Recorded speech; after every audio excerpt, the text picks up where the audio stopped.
Hi hello ನಮಸ್ಕಾರ ಸ್ನೇಹಿತರೆ. ಇವತ್ತು ಸೂಪರ್ ಸಾಫ್ಟ್ ಆಗಿರುವಂಥ ಒಂದು ಮಲ್ಲಿಗೆ ಇಡ್ಲಿ ಹೇಗೆ ಮಾಡೋದಂತ ನೋಡೋಣ. ಮೊದಲಿಗೆ 1 ಕಪ್ಪಿನಷ್ಟು ಉದ್ದಿನಬೇಳೆ ತೆಗೆದುಕೊಳ್ತಾ ಇದ್ದೇನೆ. ಇದನ್ನು 3 ಬಾರಿ ಚೆನ್ನಾಗಿ ತೊಳೆದು ನೆನೆಸಿಡ್ತಾ ಇದ್ದೇನೆ. ಇದನ್ನು ನಾನಿವಾಗ 2 ಕಪ್ಪು ಮಜ್ಜಿಗೆ ಹಾಕ್ಕೊಂಡು ನೆನೆಸಿಡ್ತಿದ್ದೀನಿ. ಈ ರೀತಿ ಮಜ್ಜಿಗೆಯಲ್ಲಿ ನೆನೆಸಿದರೆ ತುಂಬ ಚೆನ್ನಾಗಿ ಸಾಫ್ಟಾಗಿ ಮತ್ತು ಬಿಳಿಯಾಗಿರುತ್ತೆ ಇಡ್ಲಿ. 1 ಕಪ್ಪಿನಷ್ಟು ಅವಲಕ್ಕಿ ತೆಗೆದುಕೊಂಡಿದ್ದೀನಿ. ಇದನ್ನು ಇವಾಗ 10 ನಿಮಿಷದವರೆಗೂ ಚೆನ್ನಾಗಿ ನೆನೆಗೆ ಬಿಡಬೇಕು.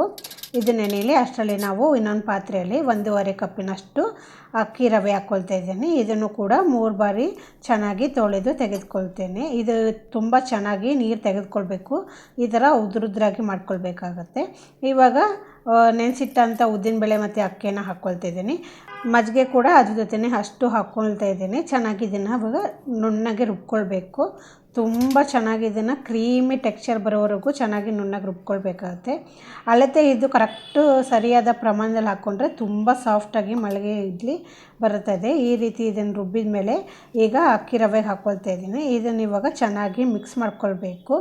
ನಾನಿವಾಗ ಉಪ್ಪು ಹಾಕ್ತಾಯಿಲ್ಲ, ಯಾಕಂತಂದರೆ ಮಜ್ಜಿಗೆನೇ ಹಾಕ್ಕೊಳ್ತೀವಲ್ವ, ಆ ಹುಳಿಗೆ ಚೆನ್ನಾಗಿ ಹುಳಿ ಬರುತ್ತೆ. ಹಾಗಾಗಿ ಇವಾಗ ಉಪ್ಪು ಹಾಕ್ತಾಯಿಲ್ಲ. ಹಾಗೆ 5 ರಿಂದ 6 ಗಂಟೆ ಇದನ್ನು ಬಿಡಬೇಕಾಗತ್ತೆ. ತದನಂತರ ಇದು ನೋಡಿ ಚೆನ್ನಾಗಿ ಇವಾಗ ಹುಳಿ ಬಂದಿದೆ. ಮಜ್ಜಿಗೆ ಹಾಕಿರೋಕ್ಕೆ ಹೋಗಿ ಬೇಗ ಹುಳಿ ಬರುತ್ತೆ. ಒಂದು 5-6 ಗಂಟೆಲಿ ಬರುತ್ತೆ. ಇಲ್ಲಂತಿದ್ರೆ 7-8 ಗಂಟೆ ಬೇಕಾಗುತ್ತೆ ಮಜ್ಜಿಗೆ ಹಾಕಲಿಲ್ಲ ಅಂತಿದ್ರೆ. ರುಚಿಗೆ ತಕ್ಕಷ್ಟು ಉಪ್ಪು ಹಾಕ್ಕೊಳ್ಳಿ. ವಿಡಿಯೋ ರೆಕಾರ್ಡ್ ಆಗಿಲ್ಲ. ಇಡ್ಲಿ ಆಟದಲ್ಲಿ ನೀರು ಬಿಸಿ ಹಾಕಿಟ್ಟಿದ್ದೀನಿ. ಅಷ್ಟರಲ್ಲಿ ಇವಾಗ ಇಡ್ಲಿ ಟ್ರೈಗೆ ಎಣ್ಣೆ ಹಾಕ್ಕೊಳ್ತಾ ಇದ್ದೀನಿ. ಇದನ್ನು ಇವಾಗ ಚೆನ್ನಾಗಿ ಸ್ಪ್ರೆಡ್ ಮಾಡ್ಕೊಳ್ಬೇಕು.